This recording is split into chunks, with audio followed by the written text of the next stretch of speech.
You will hear a woman booking a room for a party at a community centre. First, you have some time to look at questions 1 to 4.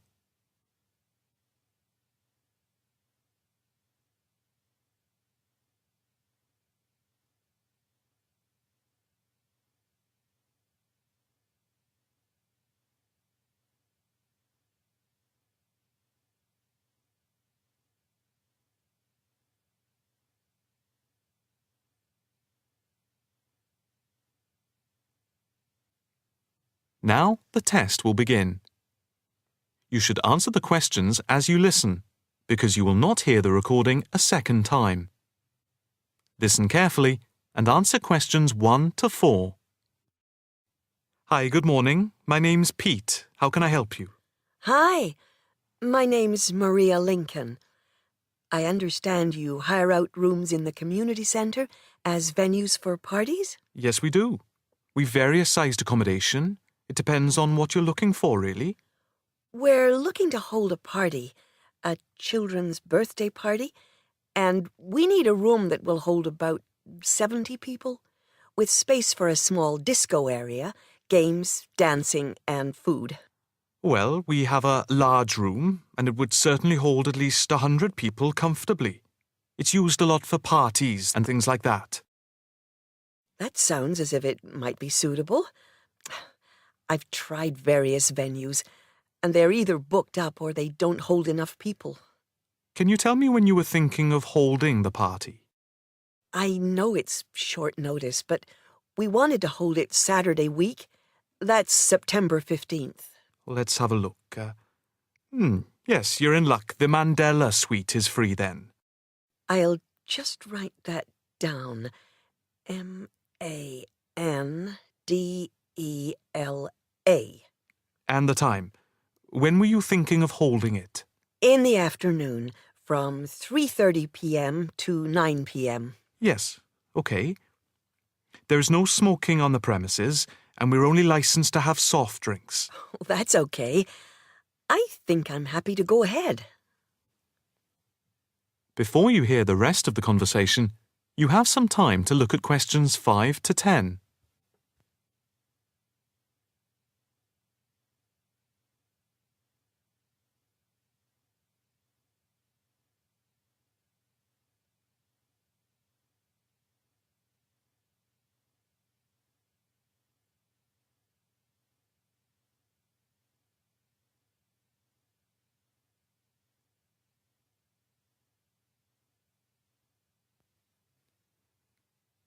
Now listen and answer questions 5 to 10. Can you just give your postcode? Yes, it's PA5 7GJ. Fine. And the flat and street number? It's flat number 40, and the street number is 35. Okay, so that's flat 40, 35 Beaches Street. Yes, that's right. And a contact number? My landline is 223279 with the code. But I'll give you my mobile number, which is 07897 293381. Okay, 293381. Can you tell me how much it will cost? It's quite reasonable, actually. It's £115 for the hire of the room, with tables and chairs. But if you want to hire disco equipment, we've got a basic system with speakers and other equipment for £25. But there is no technician around in case anything goes wrong. And of course, it's optional. That would save us carting something from home, but maybe we should bring a spare sound system just in case. We've never had any problem with the system, but you might not want to take any chances. What about catering? Well, we had thought of getting everyone bringing something. We have someone who can do catering for £9 a head, including the cake if required. That's handy, but it's a lot as we have a fairly tight budget. So, you want to go ahead with the booking? Yes, certainly. Okay. I need to take a deposit of £30, which is refundable. The balance needs to be paid 2 days before the event at the latest. Fine. You can cancel up to 2 days before, but after that you lose the deposit. We don't intend to cancel, but is there any insurance we can take out? Yes, there's a form here somewhere. How much? It's, let me see. It's only £9 for the 24-hour period, and that covers you for cancellation, damage, and injury. Well, at least we'd better have a look at it. How would you like to pay the deposit? Cash. I'll just give you a receipt. There you are. 10, 20, 30. £30. Maria Lincoln. Thank you very much. I'm really glad I found somewhere. We have been trying to book a place for the past 2 weeks, so thank you again, and bye for now. That is the end of section 1. You now have half a minute to check your answers.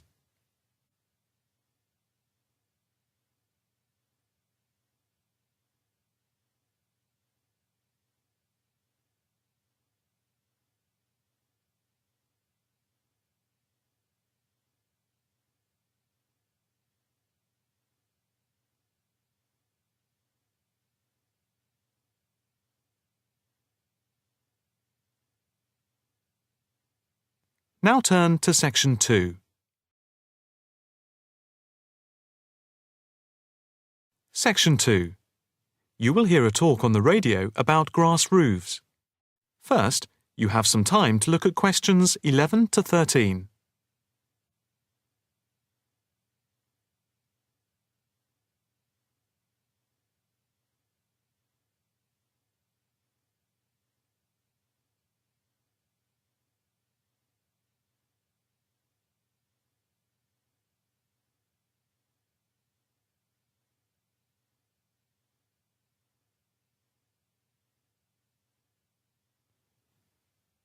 Now listen carefully and answer questions 11 to 13. And now it's straight into the Eco Hotspot for today's programme. We are in fact going to look at an intriguing trend in recent years in the world of eco-friendly developments. There has been a constant stream of new green products coming onto the market for the environmentally conscious. A new departure, which I feel needs greater attention drawn to it, is the increasing interest in grass roofs. Environmentalists sing the praises of grass roofs as interest in sustainable ecological building has led to the greening of the rooftops of residential and commercial buildings around the world. And what does this type of roof consist of? Instead of tiles, which allow water to run off and create flash flooding, the roof has a waterproof underlay, which is laid over the roof deck. This waterproof layer is then covered with layers for insulation and drainage. Then, on top of the insulation and drainage layer, is added a final layer of soil or crushed stones for the plants and/or grass to grow on. The roof can be planted with wildflowers to add colour and life to your rooftop. Before you hear the rest of the talk, you have some time to look at questions 14 to 20.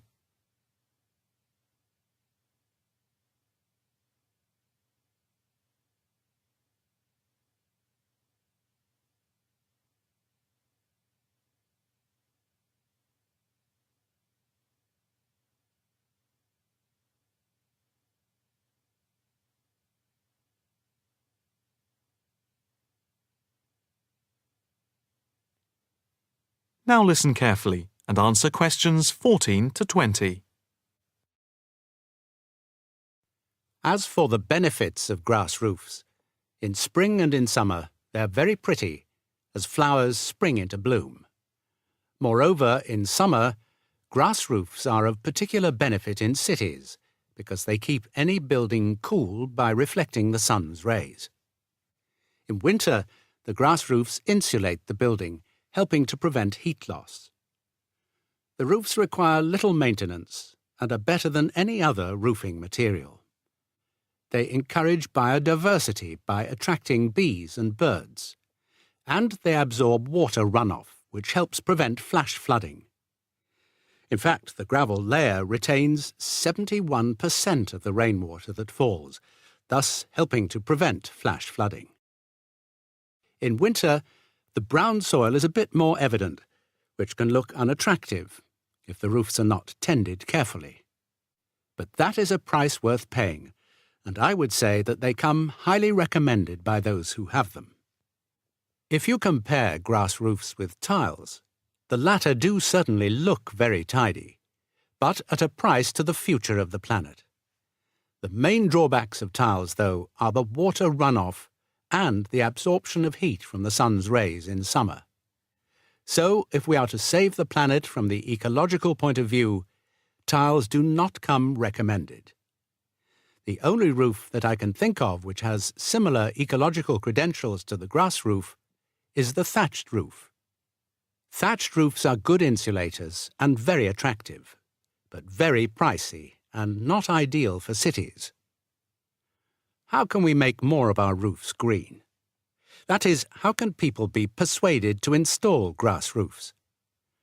The World Green Roof Conference in Australia was a very good start. At a grassroots level, the best way to raise the profile of grass roofs is to make them trendy by highlighting them in fashionable magazines, so that people begin to feel that they cannot do without them. But the idea I like best is holding competitions for the best designed grass roofs. Next week, Eco Hotspot is going to look at... That is the end of section 2. You now have half a minute to check your answers.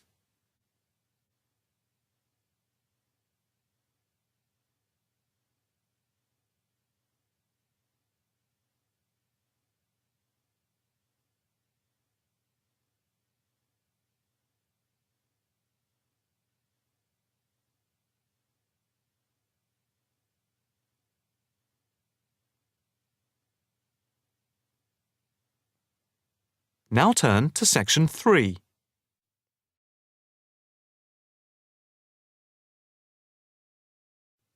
Section 3. You will hear a student talking to her tutor about a presentation. First, you have some time to look at questions 21 to 23.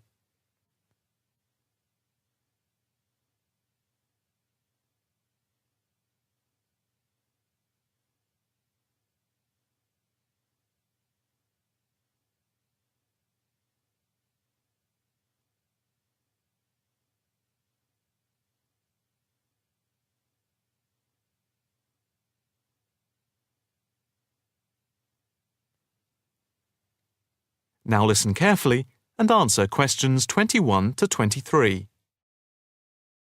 Excuse me, Dr. Owen, Oh, hello, Karen. Have you got a few moments? Yeah, sure. How can I help you? Well, I've had difficulty finding data on the original question, and I was wondering if I could change my paper to Investment in Knowledge, comparing some European countries with the United States, and then with others throughout the world, including the OECD average. I found lots of data by way of graphs, etc. Where did you get the data from? From various sources, books and journals. How are you going to present the material?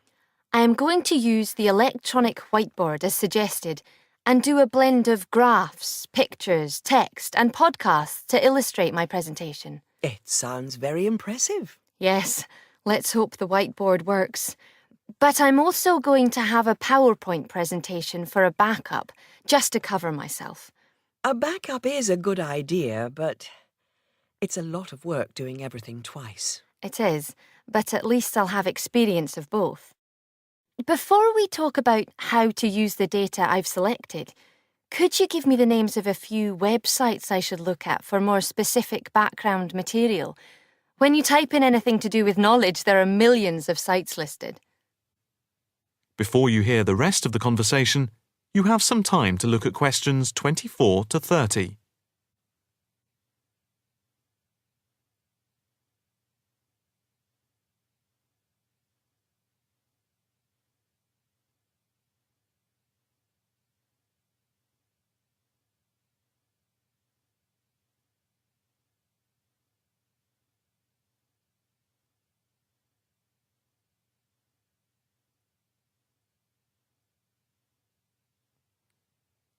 Now listen carefully and answer questions 24 to 30. Let's see. Oh, I'll print you off this list.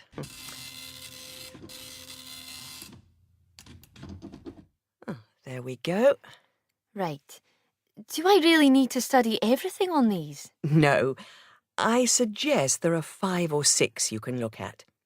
The one you have to go through is the IT department section on the university site, which is www.kmul.org. It has articles by all of us in the department and has links to useful information, so I think it is essential to look at this. OK, I've already been on it, but I'll tick that one as a must-read. And there's a site which is hosted by Pollock. It's investmentit.com. All you need to do is to skim the abstracts of the articles on the site. They'll give you a general idea about the effects of investment in knowledge. Yes, that sounds good. It cuts out having to read everything. What about this one? knowledgejournal.com. If I remember, it's not that useful.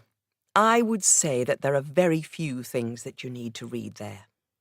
Then there's itknowledgereview.com. It's got loads of articles, but it's probably best just to read those that have come out in the last term or so. Do you have to subscribe? No, it's free from the university library. And another free journal online is itonline.com. I wouldn't say it's essential to read it, but it is beneficial. And so I think it is worth a look. If you think it's useful, there is no harm in looking at it. But nationalstatistics.com is worth looking at and trying out the links that it gives. I think these are probably enough to be getting on with. I think so. There's another thing I want to ask about. How much material should I use in my presentation? Avoid crowding the screen. If you have lots of information at one time, people will not be able to follow it and will just switch off. That's worth remembering. I've been in lectures where there was too much detail on the screen and it was impossible to read quickly. But what about visuals? Do you think it's okay to mix visuals and text? Visuals are very useful, but they must be relevant, or else people will get confused about what they mean and why they are there, and they won't pay attention to what you are saying. So be careful. From what I can see, you have the makings of a very good presentation. Thank you. That is the end of section 3. You now have half a minute to check your answers.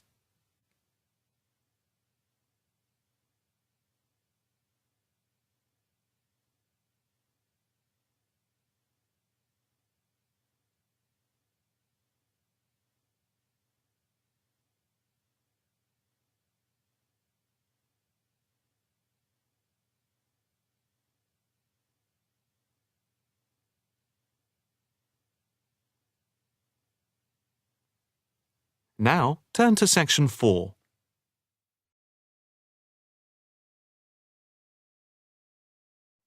Section 4. You will hear a talk on the work of a printing department at a university. First, you have some time to look at questions 31 to 40.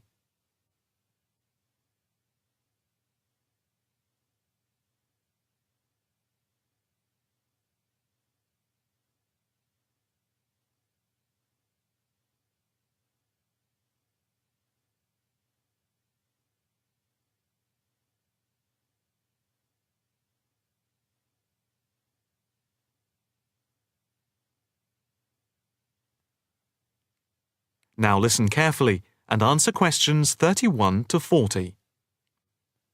I am here to give you a brief outline of the work of this new department.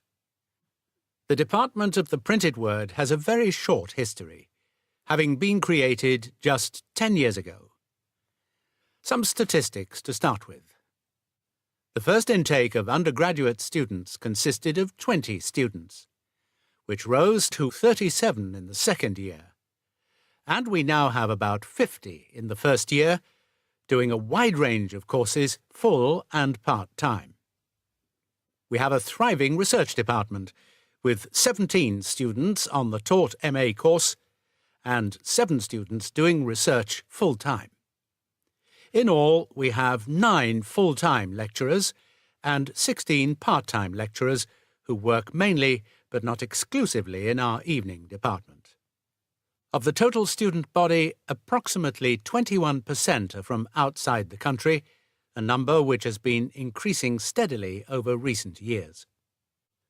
Although students from overseas have to reach a minimum level of competence in English before they follow a course at the university, some may require remedial help with their English, and we can offer help through the Student Support Services as part of the general assistance given to all students.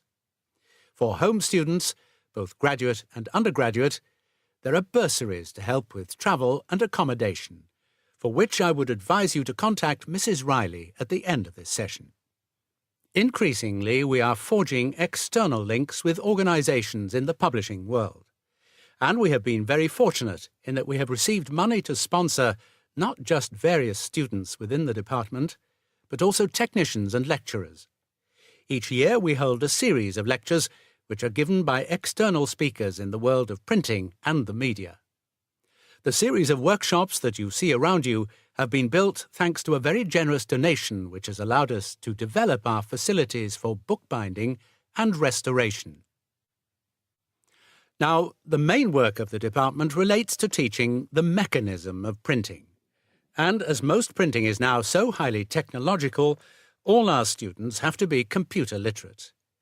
For those of you who are interested in taking a module in this department from another department, and who feel that you may not have the necessary computer skills, don't let the technology put you off.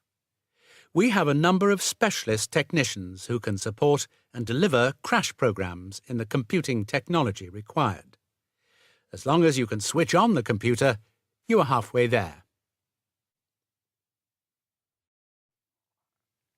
We have what can only be called state-of-the-art facilities, especially for those wishing to move into the publishing world, working not just as printers, but also in editing, page design, layout, and bookbinding. With the extensive facilities we have for book restoration, some of our former students are now employed as expert book restorers and conservationists, skills which were once almost dying out. In the display you will notice samples of work on book cover design, and as well as having all the necessary computer programs for dealing with printing, we have some old printing presses.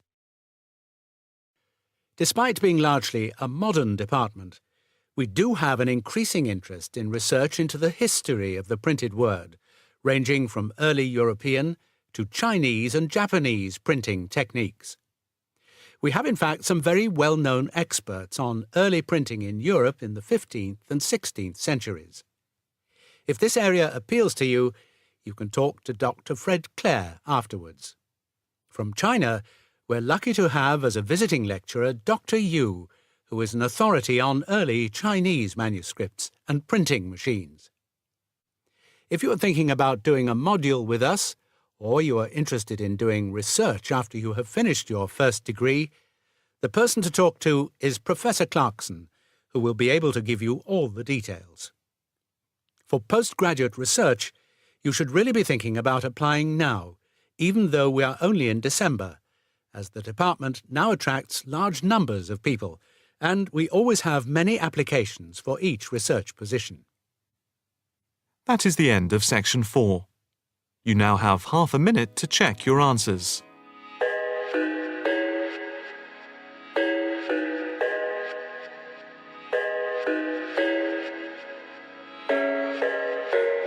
I thought I had it figured out, believed in us, we were meant to be, no doubt. A teenage love, everybody else could see the way we were, living in a fantasy.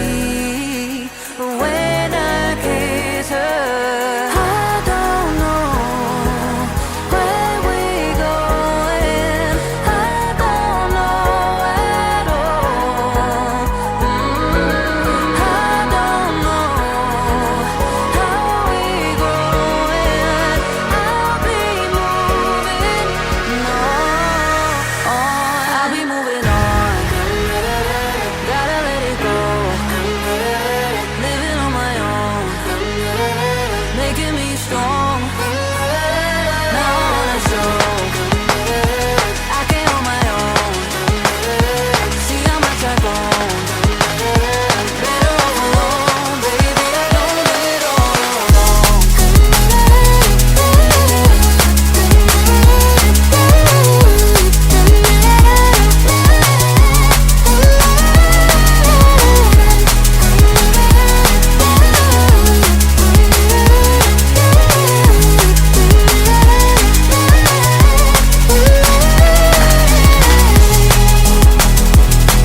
for wasting your time.